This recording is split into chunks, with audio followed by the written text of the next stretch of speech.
नमस्कार, मैं हूं अंजना ओम कश्यप और ब्लैक एंड व्हाइट में आपका स्वागत है। नमस्कार, मैं हूं अंजना 2.0 और मेरी तरफ से भी खबरों के इस विश्लेषण में आपका स्वागत है।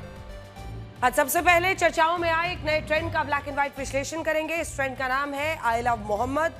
कई दिनों से ये ट्रेंड सोशल मीडिया पर छाया रहा और अब इसे लेकर कई शहरों में जुलूस निकाले जा रहे हैं। इन जुलूस और प्रदर्शनों से जुड़ी कुछ घटनाओं को लेकर सवाल उठ रहे हैं, जहां भड़काऊ नारेबाजी, पत्थरबाजी, पुलिस पर हमलों की घटनाएं हो चुकी हैं। आज हम ये बताएंगे कि कैसे एक झूठ कई शहरों में बवाल की वजह बन गया। इसके बाद आपको बताएंगे कि देश में नई जीएसटी दरें लागू हो चुकी हैं। इसका फायदा आपको मिलना शुरू हुआ है या नहीं, ये आपको जरूर जानना चाहिए और इसका लाभ लेना चाहिए, क्योंकि ये आपका अधिकार है। उत्तर प्रदेश के मुख्यमंत्री योगी आदित्यनाथ ने तो दुकानदारों पर जाकर जो दुकान है उन पर जाकर दुकानदारों से पूछा कि उन्होंने जीएसटी की नई दरें लागू की या नहीं। इसके बाद आपको H1B वीजा को लेकर अमेरिका के नए नियमों का एक विस्तृत विश्लेषण करेंगे। इन नियमों का H1B वीजा धारकों और वीजा लेने के इच्छुक लोगों पर क्या असर हो सकता है। दिलचस्प बात यह है कि जैसे ही ट्रंप ने H1B वीजा की फीस बढ़ाई, वैसे ही चाइना के वीजा ले आया। और मेरी AI वर्जन आज आपके पास कौन सी खबर। आज मैं भारत पाकिस्तान क्रिकेट मैच में हुए विवाद के बारे में बताऊंगी। इस मैच में भी भारत ने पाकिस्तान को बुरी तरह हराया, लेकिन बार बार पिटने के बाद भी पाकिस्तानी अपनी बेशर्मी दिखाने से बाज नहीं आ रहे। लेकिन आज सबसे पहले हम आपको ये वीडियो दिखाना चाहते हैं जो उत्तर प्रदेश के उन्नाव से आया है, और इसमें 10 से 15 साल के नाबालिग बच्चे सिर तन से जुदा के नारे लगा रहे हैं।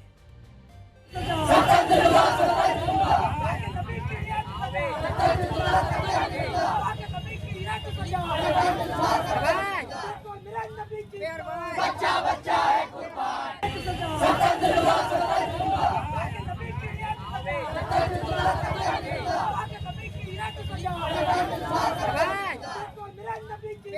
बच्चा बच्चा है कुर्बान। ये तस्वीरें सिर्फ किसी एक शहर तक सीमित नहीं है। मैं आपको बड़ी स्क्रीन पर लेकर जाकर दिखाती हूं कैसे देश के अलग अलग शहरों में ये आई लव मोहम्मद के नाम पर विरोध प्रदर्शन हो रहे हैं। और स्क्रीन पर ही आप देखेंगे कि कितने सारे शहरों से ये तस्वीरें आ रही हैं। दरअसल इसके तह तक जाना होगा कि आखिर ये क्यों किया जा रहा है, और कई लोग जो इसे साजिश बता रहे हैं, तो आखिर इसके पीछे की वजह क्या है। तो ये पूरा आंदोलन जिस नाम से चलाया जा रहा है वो नाम है आई लव मोहम्मद, और यहां मोहम्मद साहब का मतलब इस्लाम धर्म के संस्थापक पैगंबर मोहम्मद साहब से है। अब इस तस्वीर को देखिए। ये तस्वीरें अब हम आपको एक एक करके दिखा रहे हैं। उत्तराखंड की तस्वीरें। भीड़ ने पुलिस को किस तरह से पीटा है, जवानों को दौड़ा दौड़ा कर पीटा है, और आरोप यह है कि इस दौरान पुलिस पर पत्थरबाजी भी हुई है। देखिए।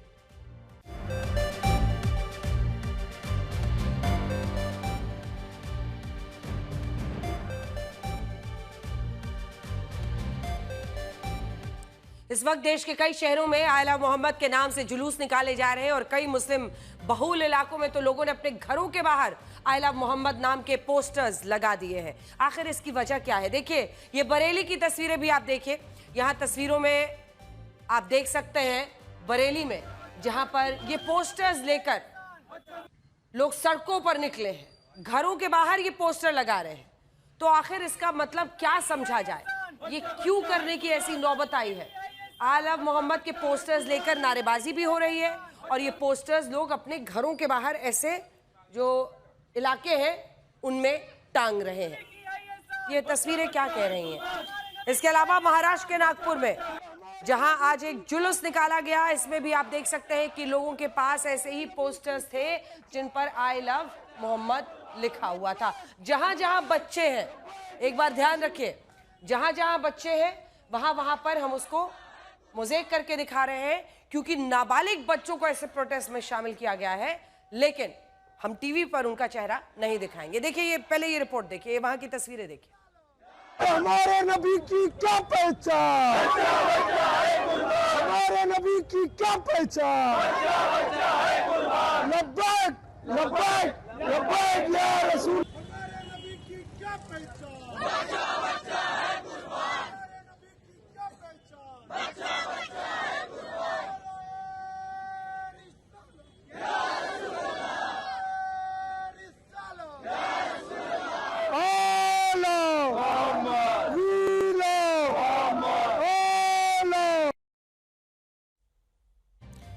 अब बड़ा सवाल यह है कि आखिर देश के अलग अलग शहरों में आई लव मोहम्मद के नाम से ये विरोध प्रदर्शन क्यों हो रहे हैं और इसमें छोटे छोटे नाबालिग बच्चों को शामिल करने का आखिर क्या मतलब है।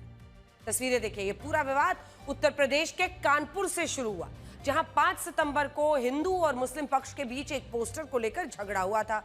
पुलिस के मुताबिक इस दिन मुस्लिम समुदाय के लोग एक जुलूस निकालने वाले थे, जिसे 12 वफात भी कहते हैं। ये जुलूस ईद मिलादुन नबी के मौके पर निकाला जाता है, जिसे पैगंबर मोहम्मद साहब के जन्म और इंतकाल दोनों के दिन माना गया है।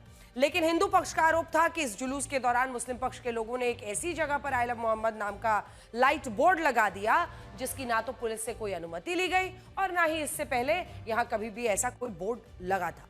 यह भी आरोप लगा कि हिंदू पक्ष के लोगों ने इस पोस्टर को फाड़ दिया था, जबकि हिंदू पक्ष का कहना है कि मुस्लिम समुदाय के कुछ लोगों ने उनके जागरण के एक पोस्टर को फाड़ दिया था। और इस विवाद के बाद कानपुर में तनाव फैल गया।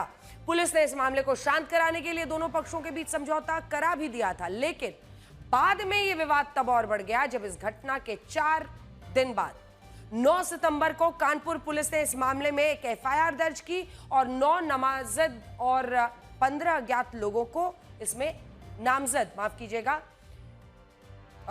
इसमें उनको आरोपी बनाया गया। और इसी के बाद पूरे देश में यह खबर फैल गई कि मुस्लिम पक्ष ने आई लव मोहम्मद का पोस्टर लगाया तो योगी सरकार में उन पर मुकदमा दर्ज हो गया। अब समझिए, पोस्टर लगाया इसलिए मुकदमा दर्ज हो गया या बैनर पोस्टर फाड़े एक दूसरे के इसलिए मुकदमा दर्ज हुआ। बहरहाल जो भी बात थी, उसके बाद से यह खबर पूरी तरह से फैल गई कि योगी सरकार में चूंकि आई लव मोहम्मद का पोस्टर बैनर लगा दिया, इसलिए एफआईआर दर्ज हो गई। और उसी के बाद से कानपुर की घटना के समर्थन में मुस्लिम समुदाय के लोग ये जुलूस निकाल रहे हैं और ये कह रहे हैं कि अब आई लव मोहम्मद का पोस्टर पूरे देश में लहराएगा।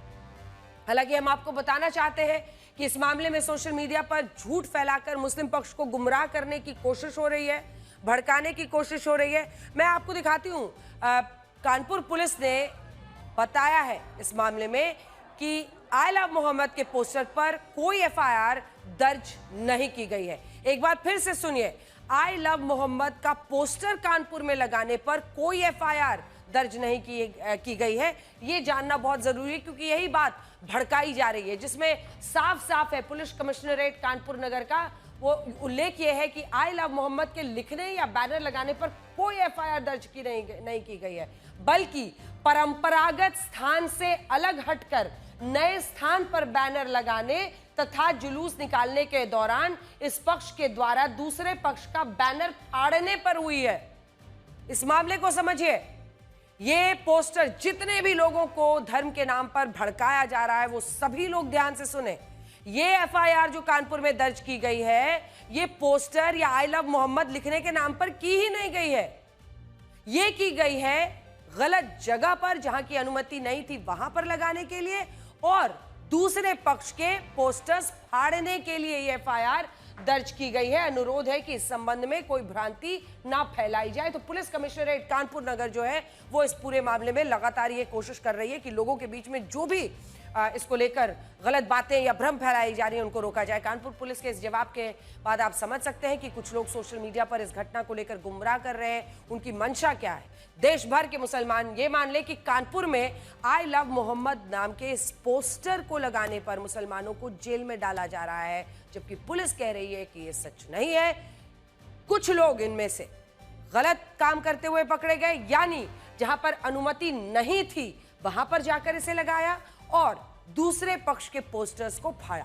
और हमने एफआईआर भी पढ़ी, उसमें भी कहीं ये नहीं लिखा है कि इन पोस्टर्स को लगाने के लिए आरोपियों पर कार्रवाई हो रही है। कार्रवाई का कारण यह है कि ये पोस्टर गलत जगह पर, जहां पर इजाजत नहीं ली गई थी, वहां लगाया गया और कुछ लोगों ने सांप्रदायिक सौहार्द बिगाड़ने की कोशिश की। इस मामले में असदुद्दीन ओवैसी भी सवाल उठा रहे हैं, जिन्होंने, आइए आपको दिखाते हैं, 15 सितंबर को उन्होंने भी एक पोस्ट डाला है। कुल मिलाकर कैसे सोशल मीडिया पर यह बवाल बढ़ता बढ़ता जिस हद तक आ गया है ना कि हमें आपको ये खबर ऐसे बतानी पड़ रही है। पूरे देश में अलग अलग जगहों पर यह हो रहा है। इस मामले में असदुद्दीन ओवैसी को लेकर भी सवाल उठ रहे हैं, जिन्होंने 15 सितंबर को एक्स पर एक पोस्ट लिखा और इसे भी आप यहां पर पढ़ सकते हैं। जूम इन करके दिखाइए। लिख रहे आई लव मोहम्मद और वो एडीजी जोन कानपुर को लिख रहे हैं कि ये जुर्म नहीं है, अगर है तो इसकी हर सजा मंजूर है। तुम पर मैं लाख जान से कुर्बान या रसूल, बराए मेरे दिल के भी अरमान या रसूल, क्यों दिल से मैं फिदा न करूं जान या रसूल, रहते हैं इसमें आपके अरमान या रसूल। ये बात बड़ी अच्छी है, लेकिन घटनाक्रम तो भी जाने, और वो भी बैरिस्टर साहब हैं, वकील साहब। वकील साहब तो कानूनी पेचीदगियां बड़े अच्छे से समझते हैं, लेकिन क्या धर्म के नाम पर लोगों को उकसा रहे हैं? अगर आज सड़कों पर इस तरह से पुलिस के खिलाफ या कहीं पर पत्थरबाजी हो रही है तो उसकी जवाबदेही किसकी होगी? ओवैसी साहब के इस पोस्ट को आपने सुन लिया है। अब इसमें मामला यही है कि उनको कैसे समझाया जाए कि गलत बात मत बताइए। बात सिर्फ इतनी है कि जहां की इजाजत थी वहां पर यह पोस्टर नहीं लगाया गया, और दूसरे पक्ष के पोस्टर्स को फाड़ने के आरोप में ये एफआईआर दर्ज की गई। हमें लगता है कि इस मामले में लोगों को गुमराह नहीं किया जाना चाहिए। अगर आपको भी कोई ये कह रहा है कि कानपुर में आई लव मोहम्मद कहने पर पुलिस ने या फिर पोस्टर लगाने पर जहां अनुमति मिली थी वहां पर पोस्टर लगाने से ये एफआईआर दर्ज की गई, तो ये जानकारी पूरी तरह सही नहीं है। पूरी तरह से ये झूठ देश के सांप्रदायिक सौहार्द को खराब करने के लिए फैलाया जा रहा है। इसमें मत उलझिए। सबसे बड़ी बात क्या है, वो ये है कि आखिर वो कौन लोग हैं जो ऐसे विरोध प्रदर्शनों में नाबालिग बच्चों को लेकर आ रहे हैं और इनसे आपत्तिजनक धार्मिक नारे लगवाए जा रहे हैं। हम आपको ये सारी तस्वीरें ब्लर करके दिखा रहे हैं, क्योंकि इन विरोध प्रदर्शनों में 10 साल से कम उम्र के बच्चे भी शामिल हुए हैं। और आप खुद सोचिए कि इन बच्चों के दिमाग में किस तरह का जहर भरा जा रहा है, और ये लोग एक गलत खबर पर विश्वास करके अपने शहर की पुलिस को निशाना बना रहे हैं। भारत में सार्वजनिक जगहों पर बिना इजाजत किसी भी तरह के पोस्टर, बैनर या विज्ञापन लगाने को गैर कानूनी माना जाता है, लेकिन समस्या यह है कि इस देश में इन कानूनों का कभी भी सख्ती से पालन ही नहीं होता। आप देखते होंगे चुनावों के इर्द गिर्द नेता जहां जाते हैं, जिस दीवार पर चाहते हैं अपनी पोस्टर लगा देते हैं। अब लीजिए दीवार आपके कॉलोनी की और चेहरा उस पे नेताजी का, और उसी तरीके से अलग अलग जगहों पर कभी कोई कुछ इश्तेहार लगाता है, कभी कोई ट्यूशन का इश्तेहार लगता है, कभी कोई वजन घटाने का इश्तेहार लगा देता है। खुद राजनीतिक पार्टियां, जैसे हमने आपको बताया, इन कानूनों का सबसे ज्यादा दुरुपयोग करती हैं। सड़क, गली, मोहल्ला, स्थानीय नेता अपना पोस्टर लगा देते हैं और दीवार पर चस्पा कर देते हैं। चुनाव खत्म, लेकिन उनका चेहरा रोज देखते रहिए अपनी दीवार पर। इन नियमों का कोई पालन करने को तैयार नहीं, और जब इस तरह की घटनाएं होती हैं तो पुलिस के लिए यह समझाना मुश्किल हो जाता है कि सार्वजनिक जगहों पर इस तरह के पोस्टर और बैनर लगाना गैर कानूनी है। और खास तौर पर जब धार्मिक कॉनोटेशन के साथ इस तरह के पोस्टर्स लगाए जाते हैं तो उसको लेकर सावधानी की जरूरत है। और कानपुर की घटना में भी यही हुआ, लेकिन अब ये आग पूरे देश में फैल रही है और आई लव मोहम्मद को देशव्यापी आंदोलन बनाने की कोशिशें हो रही हैं, जबकि पुलिस का कहना है कि आंदोलन लोगों को गुमराह करके कराया जा रहा है। पाकिस्तान की जो क्रिकेट टीम पिछले हफ्ते तक इस बात के लिए रोना धोना कर रही थी कि भारत के खिलाड़ियों ने उनसे हाथ नहीं मिलाया, उसी पाकिस्तानी टीम के खिलाड़ियों ने अब इन्हीं हाथों से खेल भावना की कैसे धज्जियां उड़ाई हैं, और पाकिस्तान के खिलाड़ी गाली गलौच लड़ाई पर उतर आए हैं। अपना असली चेहरा एक बार फिर से दिखा दिया है, क्योंकि पिछले मैच में बुरी तरह से हारने के बाद पता था कि एक बार फिर वही हाल होना है, तो फिर दिखा दिया अपना असली रंग। कल एशिया कप में हुए सुपर 4 के मुकाबले में दोनों भारतीय ओपनर्स अभिषेक शर्मा और शुभमन गिल ने पहली बॉल से ही पाकिस्तानी गेंदबाजों की धुलाई शुरू कर दी, और ये धुलाई देखकर पाकिस्तानी खिलाड़ी आपे से बाहर हो गए।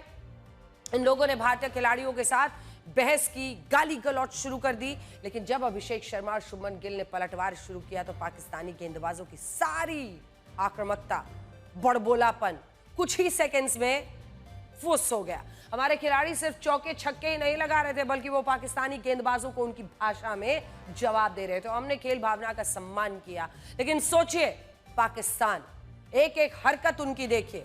पाकिस्तान ने क्या किया? पाकिस्तान बार बार साबित करता है कि क्यों उसका हमें बहिष्कार करना चाहिए। उसके अंदर भारत के लिए आखिर कितनी नफरत भरी हुई है। 14 सितंबर को जब भारत और पाकिस्तान के बीच पहला मैच हुआ था, तभी से पाकिस्तानी टीम इंडिया के खिलाफ नफरत दिखाने का कोई मौका नहीं छोड़ रही।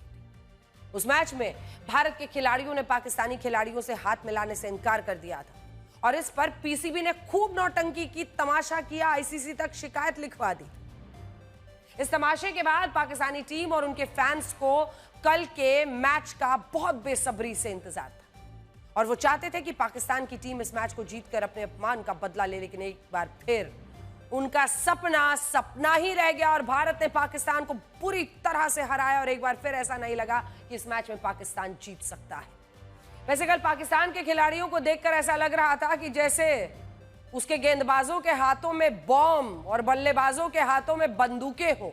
पाकिस्तानी खिलाड़ी खेलने के मकसद से नहीं बल्कि टीम इंडिया को डराने के मकसद से आए थे और वो हमारा अपमान करना चाहते थे, क्योंकि हमसे जीतना तो उनके लिए संभव था ही नहीं।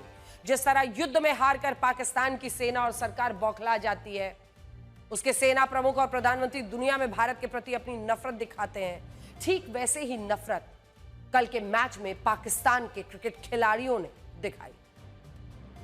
पाकिस्तानी बल्लेबाज साहिबजादा फरहान ने जब अपने 50 रन पूरे किए तो उस जश्न ऐसे मनाया जैसे वो AK-47 राइफल से सबको शूट कर रहा हो। इस सेलिब्रेशन ने क्रिकेट फैंस को नाराज किया। उनका कहना है कि जेंटलमैन्स गेम में गोलियां चलाने की एक्टिंग करना आपत्तिजनक है। हालांकि पाकिस्तानी टीम के फैंस इस सेलिब्रेशन को देखकर बड़े खुश हो रहे थे। वो इस बात से खुश हुए कि उनके खिलाड़ियों ने भारतीय टीम के सामने गन सेलिब्रेशन करके अपनी ताकत दिखाई, लेकिन फिर इनकी खूब ठुकाई उन्हीं फैंस ने की क्योंकि पाकिस्तान की भद पिटवा दी इन्होंने।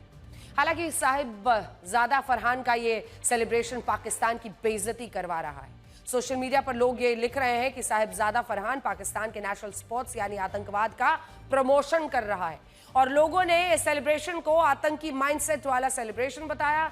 उनका कहना है कि इस तरह के सेलिब्रेशन से पता चलता है कि पाकिस्तानी खिलाड़ी आतंकवाद को समर्थन देने वाली कैसी कट्टर सोच रखते हैं और इसी सोच को वो मैदान में भी लाते हैं। कल के मैच में पाकिस्तानी खिलाड़ी अलग ही माइंडसेट के साथ मैदान में उतरे थे।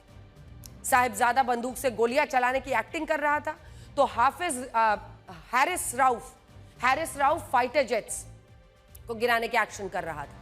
हैरिस राउफ जब बाउंड्री लाइन पर फील्डिंग कर रहे थे तो दर्शकों ने उन्हें विराट कोहली के नाम पर चढ़ाना शुरू किया और फिर इसने अपने असली रंग दिखाई ही दिए।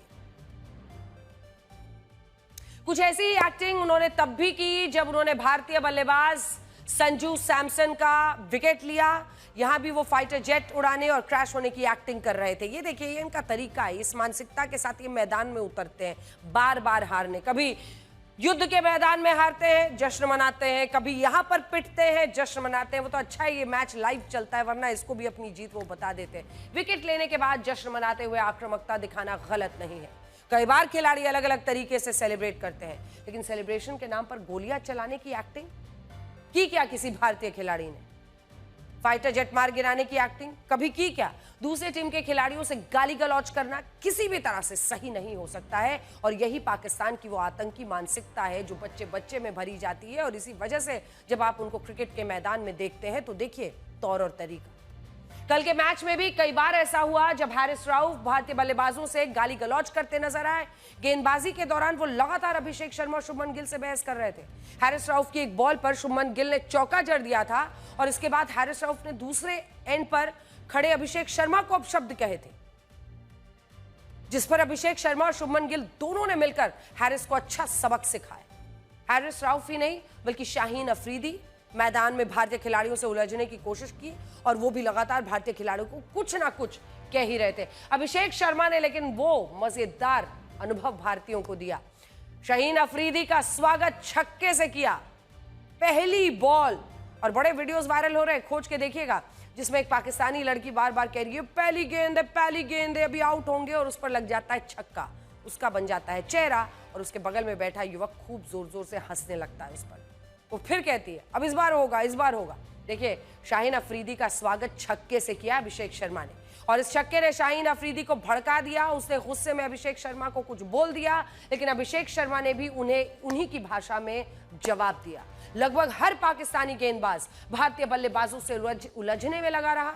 उन्हें पता था कि ईमानदारी से खेलकर टीम इंडिया से नहीं जीता जा सकता, इसलिए वो भारतीय बल्लेबाजों को बहस में उलझा रहे थे ताकि जीत से, लक्ष्य से उनका ध्यान भटके। इस मैच को लेकर पाकिस्तानी फैंस को बहुत उम्मीदें थी। उनका कहना था कि जिस तरह से सूर्य कुमार यादव ने पाकिस्तानी खिलाड़ियों से हाथ ना मिलाकर अपमानित किया था, ठीक वैसे ही पाकिस्तानी टीम भी मैच जीतकर भारत से बदला ले। लेकिन सपना ही रहता है और अब उनकी निराशा साफ दिख रही है।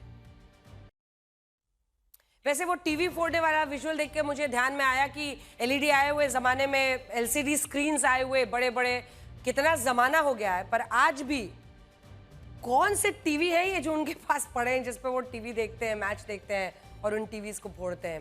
बहरहाल पाकिस्तानी खिलाड़ी फैंस और पीसीबी सूर्य कुमार यादव से सबसे ज्यादा नफरत कर रहे हैं। सूर्य कुमार यादव ने पिछले मैच में हाथ ना मिलाकर पाकिस्तान की ऐसी बेइज्जती की थी कि वो सदियों तक याद रहेगा। और कल के मैच के बाद उन्होंने एक बार फिर पाकिस्तानी टीम और पीसीबी को करारा जवाब दिया है। इस बार उन्होंने पाकिस्तान और भारत के बीच कांटे की टक्कर होने के सवाल को सिरे से नकार दिया। आप भी सुनिए। और सूर्य कुमार यादव ने कुछ भी गलत नहीं कहा है। T20 में भारत और पाकिस्तान का कोई मुकाबला ही नहीं है। टीम इंडिया पाकिस्तानी टीम से कहीं आगे है। भारत पाकिस्तान के बीच अभी तक 15 T20 मैचेस हुए हैं जिसमें भारत ने 12 मैच जीते हैं, पाकिस्तान केवल 3 मैच। T20 विश्व कप में तो पाकिस्तान का और भी बुरा हाल रहता है। इसमें भारत और पाकिस्तान 7 बार आमने सामने आए और 6 मैचेस भारत ने जीते, एक पाकिस्तान ने 1 मैच जीता था। सोचिए उनकी परफॉर्मेंस की क्या स्थिति है। पीसीबी को लगता है कि पाकिस्तानी टीम के खिलाड़ी भारत के खिलाफ खेलने से डरते हैं और यही डर पाकिस्तान की हार का बड़ा कारण बनता है। और इसी को देखते हुए पाकिस्तान के क्रिकेट बोर्ड ने अपनी टीम के लिए एक मल्टी लेवल का मोटिवेशनल स्पीकर को हायर किया है। अब ये बहुत इंटरेस्टिंग है। मोटिवेशनल स्पीकर का नाम है डॉक्टर रहीम करीम। इनका पहला काम यह है कि पाकिस्तानी खिलाड़ियों के सिर से भारत की टीम का खौफ कम करना। बड़ी इंटरेस्टिंग बात है, सुनिए इसको। इनको हायर किया गया है, मतलब ये कई फोरम्स पे, मल्टी फोरम्स पे जाते रहे हैं डॉक्टर रहीम करीम। और इनका काम क्या बताया गया? इनका जैसे आप नौकरी में जाते हैं तो आपको KRA दिया जाता है, की ऑब्जेक्टिव्स क्या पूरे करने, वो सब। इनका काम है कि पाकिस्तान की खिलाड़ियों के मन से खौफ निकालना है, भारत का खौफ कम करना है। और शायद यही वजह है कि कल के मैच में पाकिस्तानी खिलाड़ी अपने खेल से ज्यादा गाली गलौज से जीतने की कोशिश कर रहे थे। हालांकि इसके बाद भी वो कामयाब नहीं हो पाए। मुंह की खाई, धूल चटा दी भारतीय टीम ने और इतनी बेइज्जती कराने के बाद बड़े बेआबरू होकर क्रिकेट के मैदान से ये पाकिस्तानी खिलाड़ी निकले। सबसे बड़ी बात यह है कि इनका एक इकोसिस्टम है, लेकिन और इस इकोसिस्टम में कई बार हमारे देश के कुछ लोग भी शामिल हो जाते हैं जो सिर्फ सरकार का विरोध करने के चक्कर में पाकिस्तानी खिलाड़ियों की इन घटिया हरकतों को खूब फैलाते रहते हैं, तरह तरह की बातें लिखकर। और यहां आज आपको यह सोचना चाहिए कि क्या ऐसे मामलों में हमारे देश के लोग, हमारे नेता एकजुट नहीं दिख सकते? हम यहां क्यों हारने लगते हैं और ऐसा क्यों होता है कि सिर्फ सरकार को कोसने के लिए, सरकार के खिलाफ एक मुद्दा बनाने के लिए इस इकोसिस्टम के लोग ये भूल जाते हैं कि वो पाकिस्तान के खिलाड़ियों की घटिया हरकतों को फैला रहे हैं और उसको एम्पलीफाई कर रहे हैं, बड़ा बना रहे हैं। पाकिस्तानी टीम इस बात के लिए हमेशा बदनाम रही है कि जब ये लोग खेल में नहीं जीत पाते तब ये मैदान पर लड़ाई और गाली गलौज से मैच जीतने की कोशिश करते हैं। उस इकोसिस्टम से हम यही कहना चाहेंगे कि अगर इन पाकिस्तानी खिलाड़ी के वीडियोस आप डाल भी रहे तो इनके खिलाफ लिखिए, बताइए इनका सच। क्योंकि हमेशा ये याद रखिए, जैसे जैसे आप इसको अपना सियासी हथियार बनाते हैं वो हमारे देश के लिए अच्छा नहीं है। अब देखिए जिस तरह का सेलिब्रेशन साहिबजादा फरहान ने किया है वो पाकिस्तान खिलाड़ियों की भारत को नफरत दिखाता है और इसके कई उदाहरण पहले भी सामने आ चुके हैं। साल 2021 में T20 विश्व कप के दौरान मोहम्मद रिजवान ने ड्रिंक्स ब्रेक के दौरान मैदान पर नमाज पढ़ी थी, इसको लेकर खूब बवाल हुआ। ये मैच पाकिस्तान जीत गया था और तब पूर्व क्रिकेटर वकार यूनुस ने कहा था कि जीत के बजाय इस मैच की सबसे अच्छी बात यह थी कि मोहम्मद रिजवान ने हिंदुओं के बीच नमाज पढ़ी। अब सोचिए, मानसिकता देखिए इन खिलाड़ियों की। वो कह रहे हैं जीत से भी बड़ी बात यह है कि उसने हिंदुओं के बीच में नमाज पढ़ी, यानी उनके नजरिए से पाकिस्तान की जीत से ज्यादा महत्वपूर्ण था हिंदुओं के आगे नमाज पढ़ना। इसी तरह से इमरान खान ने एक बार कहा था कि वो भारत पाकिस्तान मैच को जिहाद की तरह देखते हैं।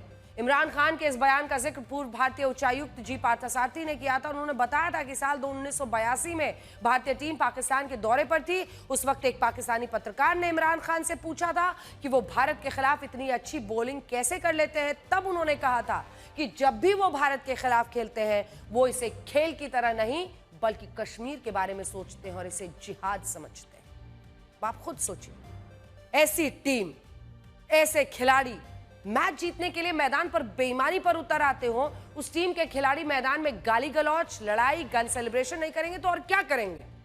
अमेरिका में 21 सितंबर से H1B वीजा को लेकर नए नियम लागू हो गए हैं और ये एक बहुत बड़ी खबर है जिसके बारे में पूरी दुनिया में इस वक्त बातें हो रही है। H1B वीजा एक नॉन इमिग्रेंट वीजा है और इसे ऐसे लोगों को जारी किया जाता है जो इंजीनियरिंग, कंप्यूटर रिलेटेड जो जॉब्स हैं, आर्किटेक्चर और हेल्थ जैसे सेक्टर्स में काम करने वाले लोग हैं। सरल शब्दों में कहें तो भारत में इंजीनियरिंग की पढ़ाई करने के बाद कई युवाओं का ये सपना होता है कि वो अमेरिका में जाकर वहां पर नौकरी करें, अपने परिवार के साथ रहें। इसी नौकरी के लिए उन्हें H-1B वीजा लेना होता है, जिस पर अमेरिका ने अब नए नियम लागू कर दिए हैं।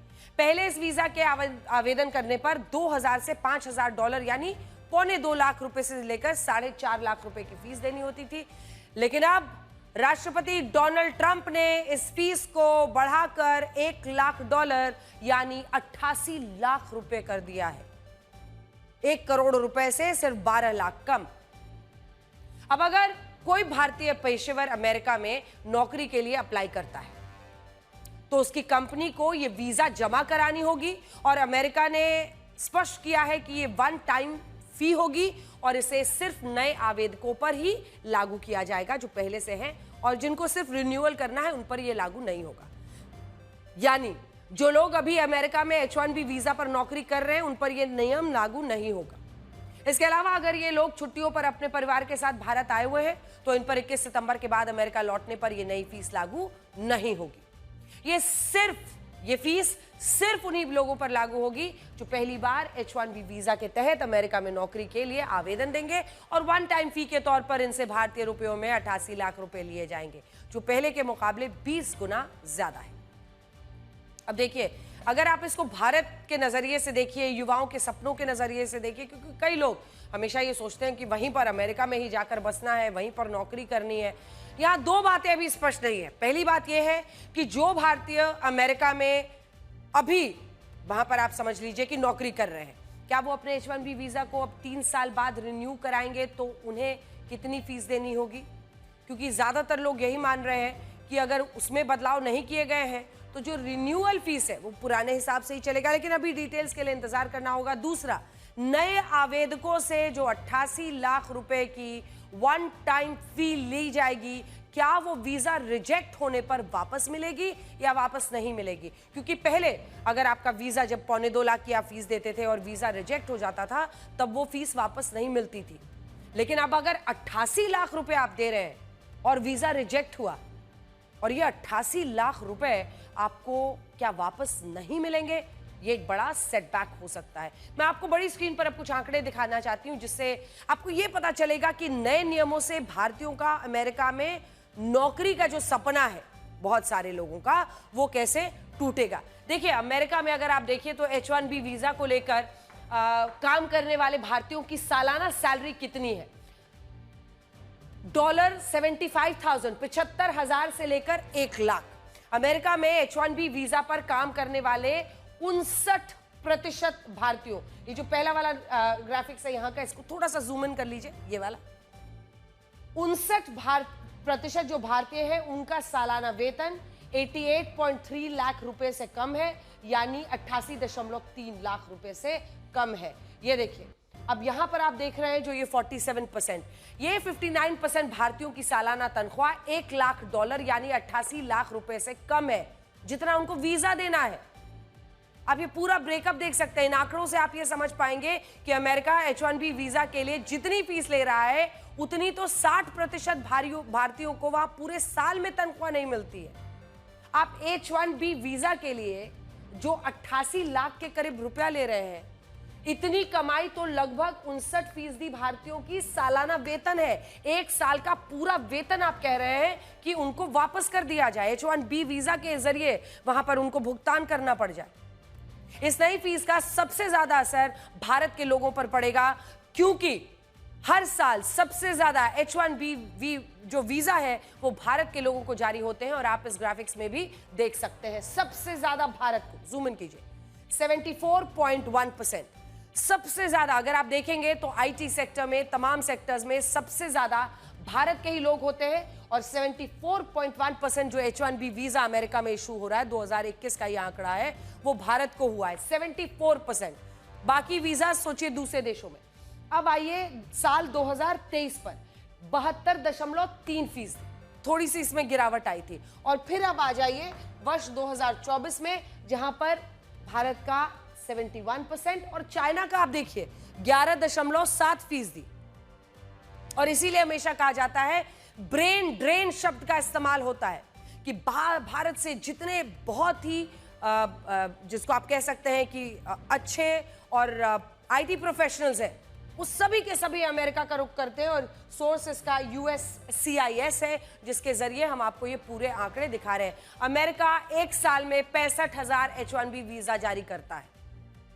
और कुछ देश परिस्थितियों में वो अतिरिक्त, कुछ देशों के लिए अगर आप देखें, अगर कुछ विशेष परिस्थिति आ गई तो वो अतिरिक्त 20,000 H1B वीजा जारी कर सकता है। लेकिन इस श्रेणी के ज्यादा वीजा कभी जारी नहीं हो सकते। लेकिन अभी राष्ट्रपति ट्रंप ये दिखाने की कोशिश कर रहे हैं कि इस वीजा प्रोग्राम से अमेरिका के मूल नागरिकों की नौकरियां छीनी जा रही हैं और वो अब और ऐसा नहीं होने देंगे। लेकिन अब जरा आप इस आंकड़े को भी देख लीजिए। ये आंकड़ा बहुत इंटरेस्टिंग है। ये देखकर आप हैरान रह जाएंगे। अमेरिका की कुल आबादी 34 करोड़, कुल कामगार 17 crore, IT, banking, medical sector के कामगार सिर्फ 2 करोड़, और H1B वीजा पर काम करने वाले कितने हैं? 0.26%, 0.26%, 1% भी नहीं है। जितने 17 करोड़ लोग कुल वहां पर कामगार हैं, उनमें 0.26% सिर्फ H1B वीजा पर काम करने वाले लोग हैं। और वहां डोनाल्ड ट्रंप ये बवाल मचा रहे हैं कि अमेरिकियों की नौकरी ले जा रही है H1B वीजा वाले। 2 करोड़ कामगार आईटी, मेडिकल, बैंकिंग सेक्टर में काम करते हैं। और ये देखिए, जो नौकरियां की जा रही हैं 0.26% है। और वहां पर लोगों को क्या समझाया जा रहा है? उनको समझाया जा रहा है कि H1B वीजा पे काम करने वाले लोग अमेरिकियों की पूरी नौकरी ले रहे हैं। और कुल जो ऐसे लोग हैं वो 0.26% है। H1B वीजा वाले जो स्किल्ड लोग हैं, वो स्किल्ड लोगों का आंकड़ा 2.25% है। ये भी एक बार जूम इन करके दिखा दीजिए। तो ये देखिए, स्किल्ड लेबर जो है, जो अलग अलग बड़े बड़े, जो आप समझ सकते हैं आईटी सेक्टर से जुड़े हुए इंजीनियर्स हैं, आईटी एक्सपर्ट्स हैं, प्रोफेशनल्स हैं, वो आईटी प्रोफेशनल्स 2.25% है, यानी लगभग 2.25% है। इन आंकड़ों से यह पता चलता है कि अमेरिका का यह दावा पूरी तरह सही नहीं है कि सिर्फ H1B वीजा पर आने वाले लोगों के कारण अमेरिका के लोगों की नौकरियां छीनी जा रही हैं।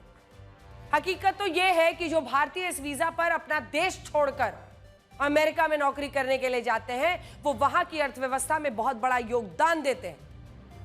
और ये हम इसलिए नहीं कह रहे हैं कि इसका श्रेय उनको दिया जाए, लेकिन जो उनका हक है, वैसे ही वहां पर कम वेतन पर उनसे काम कराया जाता है। और अब जरा आप इन आंकड़ों को देखिए, जिसको देखकर आप हैरान रहेंगे। अमेरिका में H1B वीजा पर काम करने वाले लोगों की संख्या 7,30,000 है। इनके परिवारों को मिला लें तो कुल 13 लाख लोग H1B वीजा पर अमेरिका में रह रहे हैं। ये पहला वाला जो पूरा ग्राफिक है, ये दिखा दीजिए। 7,30,000 लोग कुल है जो H1B वीजा पर है, और परिवार मिलाकर अगर आप देख लीजिए तो 13 लाख लोग हैं, जिनमें 70% भारतीय हैं। लेकिन क्या आपको पता है, इन H1B वीजा वालों में अमेरिका की अर्थव्यवस्था को हर साल लगभग 7.5 लाख करोड़ रुपए मिलते हैं। 7.5 लाख करोड़ जो ऊपर में आप देख रहे हैं।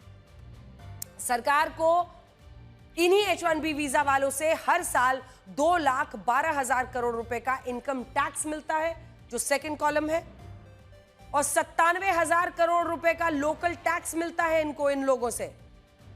H1B वीजा पर अमेरिका में रहकर नौकरी करने वालों के पास 3 लाख घर हैं H1B वीजा होल्डर्स के पास, और 10 लाख गाड़ियां उनके पास हैं।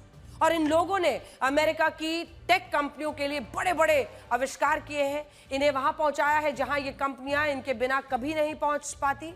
आप इस सूची को देखिए, जिन 10 बड़ी कंपनियों ने सबसे ज्यादा H1B वीजा पर लोगों को नौकरियां दी, उनमें 8 कंपनियां अमेरिका की हैं। इन कंपनियों ने भारत के प्रतिभाशाली लोगों को अपने देश में नौकरी के लिए बुलाया, वहां पर काम कराया। जूम इन करके दिखाइए, क्योंकि यहां पर वो पढ़ नहीं पाएंगे हमारे दर्शक। 17.3% कौन है? Amazon सबसे पहले 17.3% Amazon पे है, Amazon.com। Infosys 15.5%, 2%, 15.2%। Cognizant 11.8%, गूगल, जहां पर 10% काम कर रहे हैं इस वक्त H1B वीजा पर नौकरी देने वाली जो कंपनियां हैं, वो कितनी देती हैं H1B वीजा पर? 10% नौकरियां गूगल देती है। 17.3%, Amazon, Infosys 15.2%। अब देखिए TCS 9.8%, लगभग 10%। ऐसे ही मेटा प्लेटफॉर्म्स जो है वो 9% के आसपास नौकरियां H1B वीजा पर देती है। माइक्रोसॉफ्ट 8.8% नौकरियां H1B वीजा पर देती है। Apple company 7.2%, HCL America 5.5% H1B visa पे नौकरियां देती है, और IBM 5.4%। सोर्स इसका भी USCIS। आप इस नक्शे को अब देखिए और खुद सोचिए कि पूरी दुनिया में भारत और चाइना IT टैलेंट के कैसे पावर हाउस है। आपके सामने है, सबसे पहले यहां पर पहुंचिए। ये हब है, ये गढ़ है, और इसी के दम पर भारत, अगर आप देखें तो ह्यूमन रिसोर्स का इतना बड़ा एक्सपोर्टर बना। 30% जो IT टैलेंट है वो भारत में है। चाइना 2.5, 2.5% से ऊपर है। चीन में 32.5% है। हर 1 लाख लोगों पर कितने IT प्रोफेशनल्स हैं वो हम आपको बता रहे हैं। IT टैलेंट का कैसा हब है। अमेरिका 15 पर है, यानी भारत से आधे पर है। अब दूसरे हिस्से में चलते हैं। यहां बीच में एक पोलैंड है जो कि रिकॉग्नाइजेबल 1.9% है, वरना पूरा इधर आ जाइए। पूरे अमेरिका में भारत अगर 30 है तो अमेरिका 15 है, कनाडा 5.4 है। ये बात सही है। देखिए मेक्सिको 2.1 है, और यहां पर अर्जेंटीना 2.3 है, 4.3 ब्रिटेन है, और पोलैंड में 1.9 है। ये बात सही है कि H1B वीजा के नए नियमों से भारत के पेशेवर कामगारों को सबसे ज्यादा नुकसान होगा, लेकिन यह भी सच है कि भारत के प्रतिभाशाली इंजीनियर्स, वैज्ञानिक और बाकी के कुशल कामगारों की जरूरत पूरी दुनिया को है। यह अभी से ही दिखने लगा है, और यही कारण है कि अमेरिका ने नए नियमों का ऐलान किया तो चाइना ने अपनी K वीजा पॉलिसी लेकर आया है। ये K वीजा दक्षिण एशिया के उन लोगों को जारी किया जाएगा जो स्टेम टैलेंट की श्रेणी में आते हैं। स्टेम का मतलब होता है साइंस, टेक्नोलॉजी, इंजीनियरिंग और मैथमेटिक्स के क्षेत्र में काम करने वाले कुशल और पेशेवर कामगार। दक्षिण एशिया का सबसे बड़ा देश भारत है, और इसके वीजा पॉलिसी को चाइना 1 अक्टूबर से लागू कर रहा है। इसलिए वो कहता है कि चीन की नजर भारत के पेशेवर कामगारों पर है। चीन ही क्यों? दूसरी बड़ी खबर, ब्रिटेन के प्रधानमंत्री कीर स्टारमर ने कहा है कि वो दुनिया के टॉप टैलेंट वाले लोगों के लिए वीजा फीस खत्म करने पर विचार कर रहे हैं। ग्लोबल टैलेंट, टॉप टैलेंट जिसके रिकॉग्निशन पर वो वीजा फीस ही समाप्त करने को तैयार है। ब्रिटेन की सरकार चाहती है कि दुनिया के सर्वश्रेष्ठ वैज्ञानिक, प्रोफेसर, डिजिटल एक्सपर्ट्स उनके देश में आकर बसे काम करें। इसके पीछे बड़ा मकसद यह है कि टेक्नोलॉजी, इनोवेशन, रिसर्च में ब्रिटेन को और मजबूत बनाना, और यहां भी भारत के प्रतिभाशाली लोगों को फायदा होगा। तो यहां भारत के लिए चुनौतियां हैं, लेकिन ऐसा भी नहीं है कि भारत के सारे रास्ते बंद हो जाएंगे। और सबसे बड़ा सवाल यह भी है कि क्या अब हमारे देश में ऐसी व्यवस्था बनेगी जिससे ये प्रतिभाशाली भारतीय यहीं पर अपने देश में रुककर नए नए स्टार्टअप्स, कंपनीज में काम करें। जैसे चाइना के युवा दूसरे देशों में नहीं जाते, उन्हें वहीं अच्छी नौकरियां मिल जाती हैं। क्या ऐसा भी भारत में हो सकता है? सोचिए 32% से ज्यादा वो है वहां पर IT टैलेंट, लेकिन वो ज्यादातर लोग चाइना में ही रहकर चाइना में योगदान देते हैं। आज से GST की नई दरें लागू हो गई हैं। प्रधानमंत्री मोदी ने कल राष्ट्र के नाम अपने संबोधन में कहा था कि देश के लोग आज के दिन को GST बचत उत्सव के रूप में मनाएं। और देखिए कि आज भारत के लोगों ने एक नया रिकॉर्ड बनाया। Hyundai कंपनी के नवरात्रि के पहले दिन 11,000 गाड़ियों की बुकिंग की है, और ऐसा इसलिए हुआ है क्योंकि छोटी गाड़ियों पर GST 28% से 18% हो गया है, और बड़ी गाड़ियों पर पहले 44 से 50% टैक्स लगता था, लेकिन अब ये भी 40% हो गया है। और इसी के बाद ये नया रिकॉर्ड बना। रोजमर्रा के सामानों से लेकर AC, डिश वॉशर, गाड़ियों की कीमतों में GST की छूट से भारी कमी आई है। और कुछ लोग एक हाथ में मक्खन और दूसरे में चूना रखते हैं। जहां जैसा मौका मिलता है वैसा लगाते चलते हैं। नमस्कार।